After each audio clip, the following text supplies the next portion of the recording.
inta la og yahay hal qof ayaa ku dhaawacmay rasaas ay fureen ciidamo ka tirsan Somaliland kadib markii dhalinyaro ka gadoodsan amar ka soo baxay magaalada Hargeysa ee Somaliland oo lagu horjoogsanayay ugaaska beelaha gobolada galbeedka Somaliland inuu ka soo tallaabo soodinta u dhaxaysa Somaliland iyo Itoobiya ee deegaanka Garayacawl ee degmada Borama taasi oo keentay in isku dhacaan dhalinyarada iyo ciidamada kala duwan ee goobtaasi ka hawlgalayay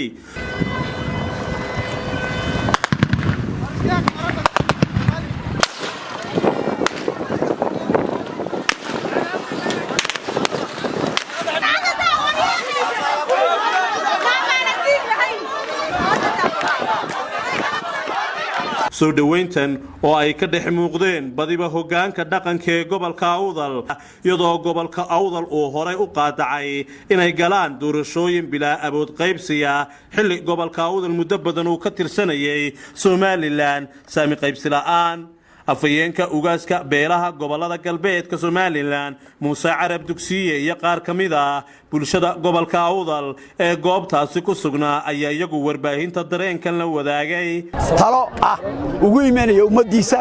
oo soo booqan jiray weligii dadkiisu meel kasta joogaana soo booqan jiray iyo maanta inoo iimaanayay waa ayaan daro markii saaka si nabadgelyo ku nimid dhammaanba salaadiintii gobolka Awdal oo dhan iyo dhalinyartii dumarkii way wada yimaadeen halkan bay yimaadeen farxad baan joognay markii uu ugaaskiisa soo taagay joogka uu isbedilay ciidamo fara badan oo military iyo police iyo cid walba la baarana soo duldhigay waxaana amarna lagu siiyay inuu ugaasku Somaliland soo gali kareen taasi waxay cadeynaysaa tii sideetanayadii ka soconaysay Hargeysa oo kala ka socota halkan waxaanu sheegayaa dadka dibadda iyo gudahaba waa tii Hargeysa 80kii ka soconaysay ma hadli kartid ma joogi kartid ma dhaqdhaqaaqi kartid waa tii ay beesha dhexe diiday waxa weeyaan inakuna goortan diidi doono mooyaan hal la diidaan leeyahay anigu maanta musaacid dugsi waxa lagu eedeynayaa in siyaasiyiin iyo madaxda gobolka Awdal ay qorshaha ayagu qayb ka hayeen ugaaska lagu hor istaago gobolkii dadkiisa u yimaanayay oo hogaamiyaha arintaasi yaa isleedahay yaa maxaad arinta ka joogsan adeer hadalkaasi waa hadal raqiisa waxa weeyaan dawladdu de shaqaalaheega ma matalaan gobolkan ninka u shaqeeya mishaarooyinka qaata ma matalaan waxa matalaan dhaqan ba matalaan ugaaskuna waa dhaqankii waa kuwa wada toganeed arkaysiin saaka 7dii halka yimaadeen nimankana waa 12 iyo wax way toogan yihiin way joogaan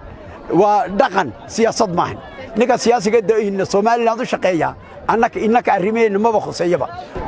soo dhaweyntiisa halka loo yimid ugaaska guud ee beelaha Gadabursi waad aragtaano dadku haysashada waxa u yaqaanaan gumeysiga laakiin haysasho siyaasiya jirta tani waa tii siyaasiga ahayd waad aragtaan baroonada iyo halka waxa jooga taliye araariyuda oo inta soo araariyo wata military iyo police ba waxa loo keenay dadka shacabka hubaysnaa inay soo dhaweynayaan ugaaskooga tani waxa u muuqataa inay tahay dulinimo badan oo dadkan iyagu hursadeen muddo 30 sano oo waxba ka diidi waayeen wax kasta oo lagu dayay tanati bay daba socotaa in badan bay wacdiyeynay oo idin sheegaynay ree Awdalow halka ay wax marayaan iyo sidii wax yihiin wadiga arkay dadka aadaada 8 subaxnimo yimaadeen iminka waxa weeyaan 12 duhurnimo halka taagan yihiin waxa la leeyahay ugaasku ma talaabi karo oo Somaliland ma soo talaabi karo amarka waxa bixiyay xukuumadda Somaliland oo hoggaanka ka yahay Muuse wuxuu karaameeyaa dad aan cid dooran on caleemasaar iyo aan cidina xilu dhiiban oo magac la baxay maanta si kii la doortay halka taagan waa nasiib darro kale oo gobolka iyo dadka deegaanka ku habsatay waad arkaysaan ma soo gali karaa la yidhi Itoobiya way wada Somaliland baa diiday 1990kii waxay iyagu dalka ku burburiyeen bay maanta anaga dib noogu celiyeen suldaanadayadii iyo aqladayadii ugaaskayagii ayaa karaamada halka lagaga qaaday waxa Gadabursi waxay ni haray ma jirto hasha weysha ku hor gowrac maanta waa ka ugaaskiina cadeeda iyo salaadiintiini iyo uqaashiini la dhigay maatidiini ma gali kartaan la leeyahay Somaliland waxaad adigu shalay diiday ayaan anaguna maanta ka baxayna gobolkayga doorasho ka dhacaysa iyo dawladnimada noogu soo tala galaysa ma jirto Axmed Diriya Ciltire warka warbaahinta SBC Borama